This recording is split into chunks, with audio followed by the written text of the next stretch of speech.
जय माता दी मित्रों, आज हम पढ़ेंगे ग्रहों के संबंध। किसी भी कुंडली में दो ग्रह या एक ग्रह का दूसरे ग्रह को देखना, एक ग्रह का दूसरे ग्रह के साथ दृष्टि संबंध होना, स्थान संबंध होना और अन्य संबंध होना, इन सब संबंधों को हम बोलते हैं ग्रह के संबंध। तो ग्रह के संबंध जो होते हैं वो कितने प्रकार के होते हैं? 4 प्रकार के। तो ग्रहों के संबंध जो होते हैं वो 4 प्रकार के होते हैं। नंबर 1, स्थान संबंध। स्थान संबंध। नंबर 2, दृष्टि संबंध।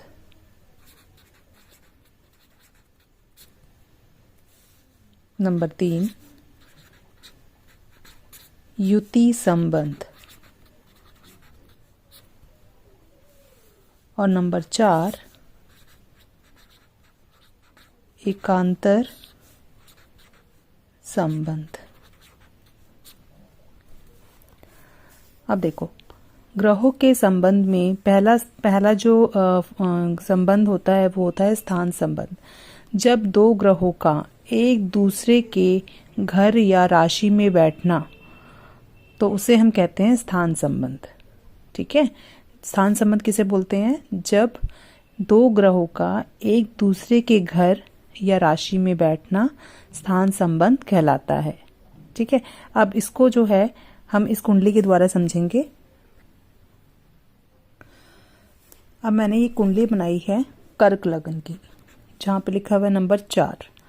तो नंबर 4, 5, 6, 7,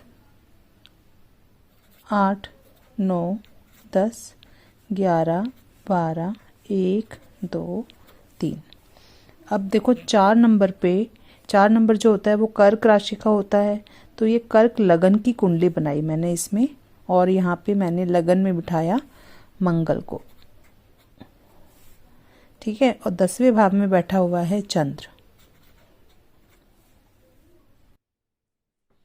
ठीक है, तो मंगल जो है वो कर्क लगन की, यानी कि नंबर 4 जो होता है वो क्या होता है? मंगल जो है वो 4 जो है वो चंद्रमा का घर है, और नंबर 1 जो है वो मंगल की राशि है।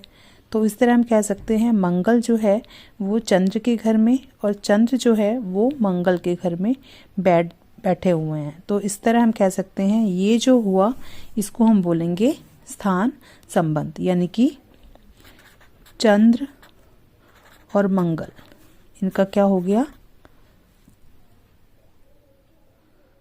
स्थान संबंध।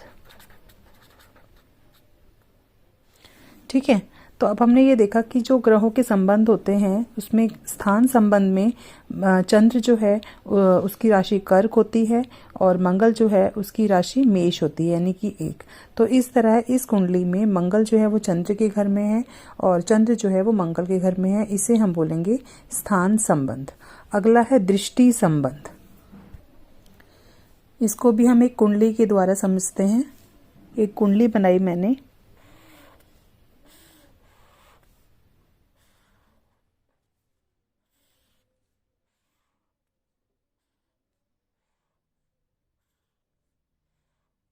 अब देखो एक कुंडली बनाई। दृष्टि संबंध होता क्या है?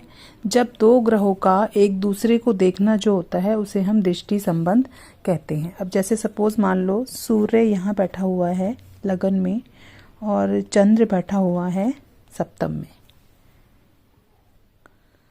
तो इस कुंडली में सूर्य लगन में है और चंद्र जो है वो सप्तम में है। तो सूर्य जो है वो चंद्र को देख रहा है अपनी 7वीं दृष्टि से और चंद्र जो है वो सूर्य को देख रहा है अपनी 7वीं दृष्टि से। तो सूर्य और चंद्रमा एक दूसरे का, दोनों ग्रहों का एक दूसरे को देखना जो है वो क्या माना जाएगा? वो दृष्टि संबंध माना जाएगा। तो ये क्या हुआ? सूर्य और चंद्र का दृष्टि संबंध। ठीक है, तो हमने अभी जो है कुंडली में ये पढ़ा, इस वीडियो में ये पढ़ा कि स्थान संबंध और दृष्टि संबंध क्या होता है। अब हम बात करते हैं युति संबंध। तीसरा है युति संबंध। अब युति संबंध क्या होता है? दो या दो से अधिक ग्रहों का एक ही राशि में बैठना युति संबंध कहलाता है। ठीक है, अब जैसे सपोज मान लो ये मैंने बनाई है 1 नंबर से शुरू होने मेष लगन की कुंडली, तो इस मेष लगन की कुंडली में मंगल और गुरु जो है वो लगन में बैठे हुए हैं, जबकि पंचम में शनि और चंद्रमा बैठे हुए हैं, सप्तम में सूर्य बुध और शुक्र बैठे हुए हैं। तो हमने क्या देखा कि यहाँ पर गुरु और मंगल जो है इनकी युति है, और सूर्य बुध और शुक्र की युति है, शनि और चंद्रमा इनकी युति है। तो ये जो हो गया इसको हम बोलेंगे युति संबंध। मंगल और गुरु, शनि और चंद्रमा, और सूर्य बुध और शुक्र, इन सबको हम क्या बोलेंगे? युति संबंध। ठीक है, तो अब ये जरा हमने स्थान संबंध पढ़ लिया, दृष्टि संबंध पढ़ लिया, युति संबंध। अब हम बात करते हैं एकांतर संबंध की। एकांतर संबंध क्या होता है? एक ग्रह का दूसरे ग्रह की राशि में बैठना तथा दूसरे ग्रह का अपने घर या राशि में बैठे हुए पहले ग्रह को विशेष दृष्टि द्वारा देखना एकांतर संबंध कहलाता है। शॉर्ट में हम कह सकते हैं जिसका घर उसकी दृष्टि। ठीक है, इसको भी हम एक कुंडली के द्वारा समझते हैं। अब मैंने एक कुंडली बनाई है कर्क लगन की। ठीक है, नंबर 4 से जो शुरू होती है, 4, 5, 6, 7, 8, 9, 10, 11, 12, 1, 2, 3। तो इसमें मैंने द्वितीय भाव में गुरु को बिठाया और षष्ठम भाव में मैंने बुध को बिठाया।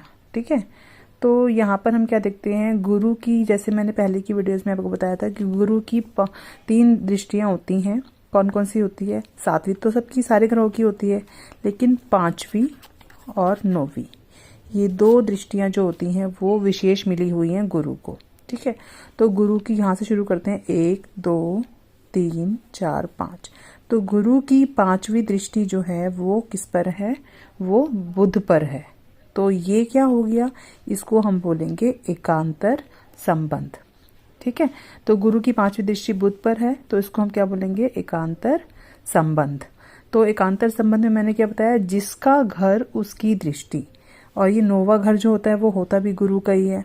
ठीक है, 9वां धनु राशि जो होती है वो गुरु की होती है ना, तो इसलिए जिस भी नंबर में जिस भी खाने में जो भी नंबर लिखा होता है वो घर जो होता है वो उसी ग्रह से रिलेट करता है। तो गुरु की जो राशि है वो कौन सी हुई? 9 नंबर यानी धनु राशि, और फिर गुरु जो है वो अपनी 5वीं दृष्टि जो है वो इस घर को दे रहा है, यानी कि जिसका घर उसी की दृष्टि।